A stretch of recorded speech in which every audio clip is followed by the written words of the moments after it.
নমস্কার। আজকে দেখাবো ওলের ডাঁটা বা ওলা। আপনারা তো অনেকভাবেই ওলের ডাঁটা রান্না করে খেয়েছেন। আজকে আমি একটু অন্যরকমভাবে দেখাই।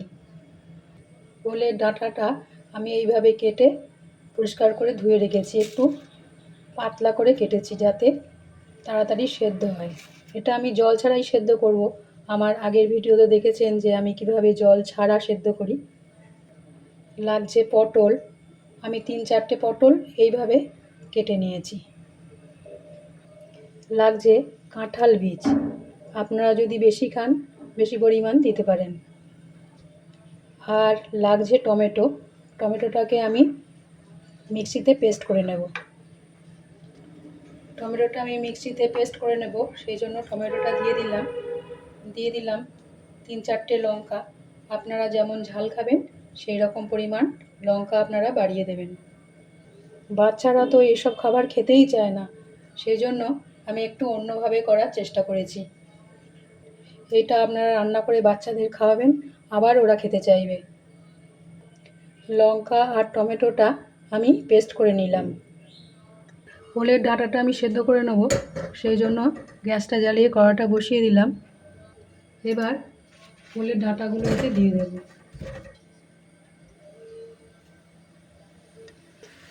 আর দিয়ে দেব আগে থেকে ধুয়ে রাখা কাঁঠাল বীজ, কেটেও রেখেছিলাম।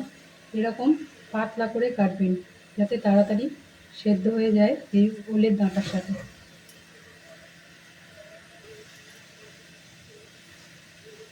দিয়ে দিলাম নুন,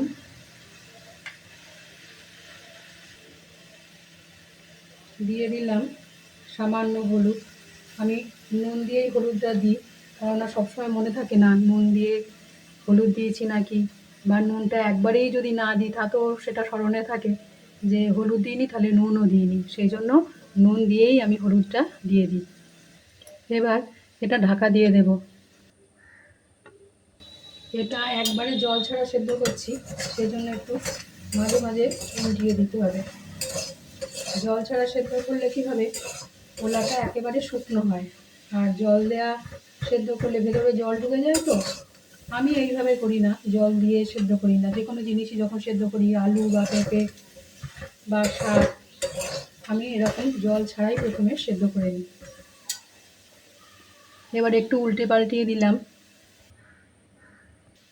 বাচ্চারা তো সবজি খেতেই চায় না, ওলা তো খাবেই না, ওলা বা ওলের ডাঁটা। এই দেখুন আমার ওলের শাক বা ওলের ডাঁটা আমার সেদ্ধ হয়ে গেছে। এগুলো খুব তাড়াতাড়ি সেদ্ধ হয়ে যায়। এবার বেশ খানিকটা তেল দিয়ে পটলটা আমি ভেজে নেব। পটলটা যখন কাটবেন আগে ধুয়ে নিয়ে তারপরে কাটবেন, তাতে কি হয় শুকনো যে ভাবটা থাকে সেইটা আসে। তেলটা আমার হয়ে গেছে, দিয়ে দিলাম সামান্য নুন, দিয়ে দিলাম সামান্য হলুদ,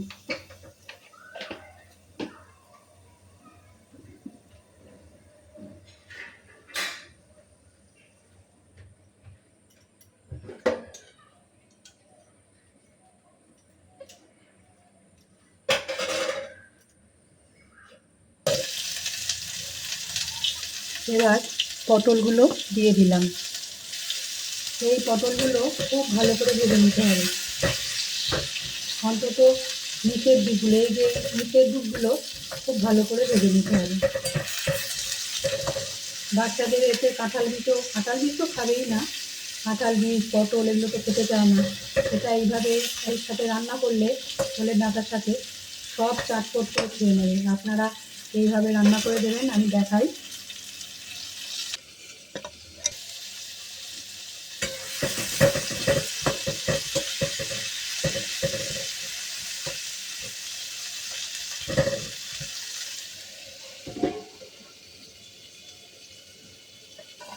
ওলের ডাঁটা, কচুর শাক, এগুলো জল ছাড়া সেদ্ধ করলেই ভালো হয়, কেননা ওতে পুষ্টিগুণগুলো সব বেরিয়ে যায়।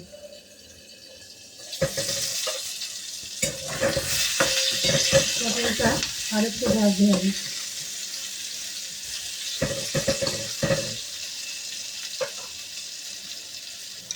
পটলটা ভাজা আমার হয়ে গেছে।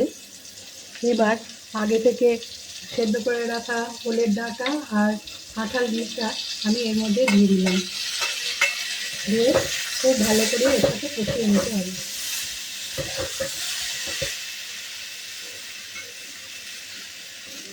এবার এতে দিয়ে দেব বেশ খানিকটা সর্ষে বাটা, আর দিয়ে দিলাম ধনে জিরে গুঁড়ো, আর দিয়ে দিলাম টমেটো আর লঙ্কা আগে যে পেস্ট করে রেখেছিলাম সেইটা দিয়ে দিলাম। আমি এতে 2টো টমেটো নিয়েছি, দুটোই দিয়ে দিলাম।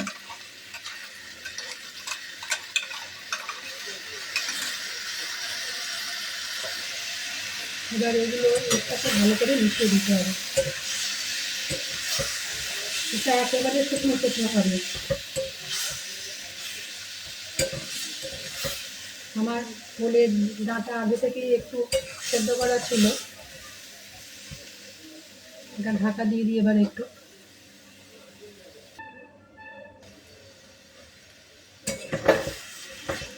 এবার মিক্সিতে তো টমেটোটা বেটেছিলাম, সেই মিক্সি ধোয়া জল আর শিল ধোয়া জলটা আমি এর মধ্যে দিয়ে দিলাম। গ্যাসটা বাড়িয়ে দিলাম।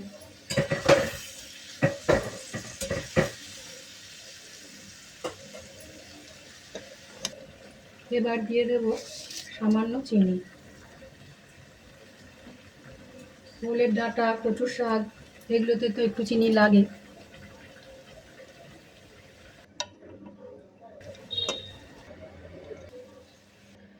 এবার আমি ওলের শাকটাকে আলাদা রেখে দিয়েছি, দিয়ে একটু ফোড়ন দিয়ে দেবো লাস্টে। যে কোনো জিনিসে লাস্টে ফোড়ন দিলে খুব ভালো টেস্ট আসে। ডালই বলুন, যে কোনো পটল আলুর তরকারি, ডালে তো লাস্টেই দিতে হয়। পটল আলুর তরকারি বা কপির তরকারিতে লাস্টে ফোড়ন দিলে খুব ভালো টেস্ট আসে। দিয়ে দিলাম জিরে।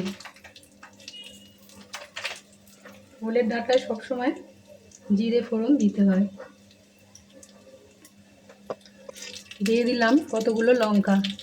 এবার আমি এটা ফোড়নে দিয়ে দেব।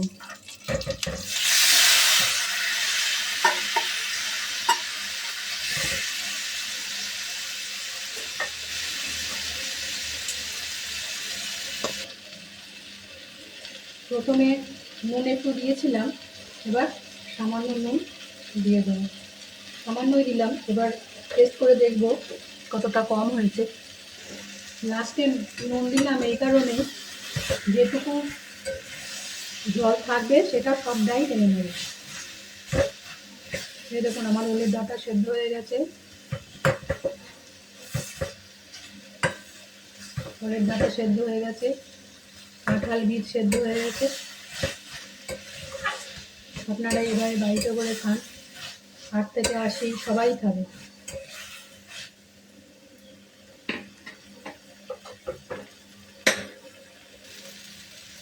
এবার লাস্টে দেব একটু আম তেল।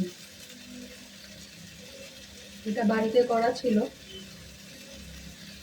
একটু সামান্য আম তেল এতে দিয়ে দেবেন, এতে স্বাদটা পুরো অন্যরকম আসবে। আর এর এত সুন্দর গন্ধটা আসে, বাচ্চারা এমনি চটপট করে খেয়ে নেবে।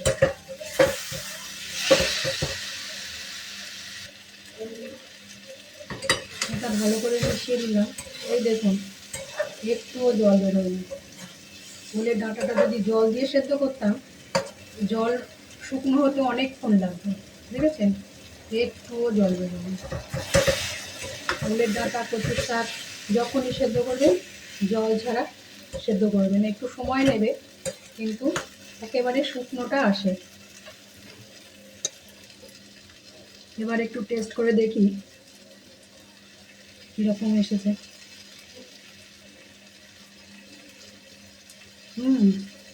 খুব সুন্দর হয়েছে। আপনারা করুন বাড়িতে, সবাই খাবে। লাস্টে আম তেলটা দিতে ভুলবেন না, আম তেলটাই ফ্লেভারটা বেশি বাড়িয়ে দেয়। ওলা, কচুর শাক যত কড়ার তলায় লেগে যাবে তত বেশি স্বাদ হয়। সেই জন্য একটাই উপায়, ওগুলোকে জল ছাড়া সেদ্ধ করতে হয়। দেখেছেন কি সুন্দর হয়েছে, একটুও জল নেই।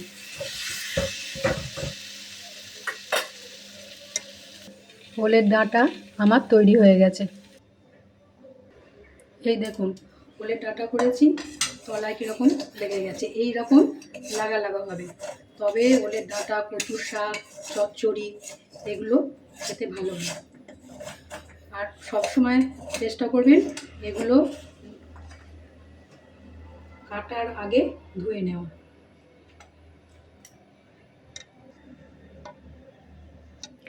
আজকে রাখি, আবার দেখা হবে।